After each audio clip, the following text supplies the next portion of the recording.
अस्सलामुअलैकुम, मेरा नाम मोहम्मद इलियास चिश्ती है और इस वक्त मौजूद हूँ Chishti chemicals and engineering workshop Khanewal.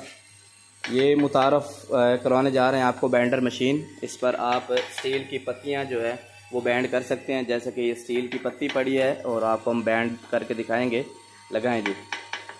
ये सिंगल फेस घरेलू बिजली पर चलने वाला बैंडर मशीन है। ये पत्ती इसके अंदर डाल दी गई है। डालने के बाद आप देख सकते हैं कि किस तरह से आप स्टील की पत्ती को आसानी जो है वो बैंड कर सकते हैं। यहाँ से पत्ती इंटर हो रही है और यहाँ से आपकी पत्ती बैंड होकर बाहर निकल रही है। ये घरेलू बिजली पर चलने वाला बाइंडर मशीन तैयार की गई है Chishti chemicals and engineering workshop Khanewal में। अल्हम्दुलिल्लाह बहुत ही ज़बरदस्त परफॉर्मेंस के साथ ये बाइंडर मशीन तैयार की गई है। इस पर आप पत्ती जो है वो